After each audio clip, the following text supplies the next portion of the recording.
ఒక పక్క మద్యం విచ్చలవిడితనం వ్యవహారం, దాన్ని కంట్రోల్ చేయడానికి మద్య నిషేధం చేస్తానని చెప్పి కొన్ని పద్ధతులు తీసుకొచ్చి అది కాస్త దెబ్బతిన్నటువంటి జగన్మోహన్ రెడ్డి, మందుబాబులందరూ తెలుగుదేశానికి సంపూర్ణంగా ఓటేయడం కూటమికి, దాంతో దెబ్బతిన్నటువంటి సందర్భం.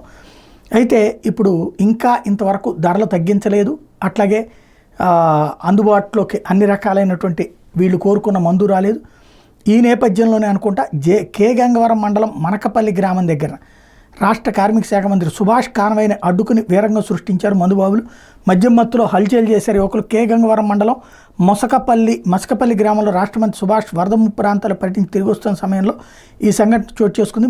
మందుబాబులను అదుపులో తీసుకుని పోలీస్ స్టేషన్కి తరలించారు పోలీసులు. 6 మందుబాబుల మీద కేసు నమోదు చేసి దర్యాప్తు చేస్తున్నారు. వీళ్ళందరూ రాజమండ్రికి చెందిన వాళ్ళుగా పోలీసులు గుర్తించారు. వాళ్ళు అక్కడికి ఎందుకు వచ్చారు, మట్లపాలెం వెళ్ళి కడియాలు తీసేసి, అంటే మందు తాకుండా వేసిన కడియాలు యానాంలో మందు సేవించి ఏటుగట్టు మీదుగా రాజమండ్రి వెళ్తున్న సమయంలో ఈ ఘటన చోటు చేసుకుందన్నటువంటి విషయం తేలింది.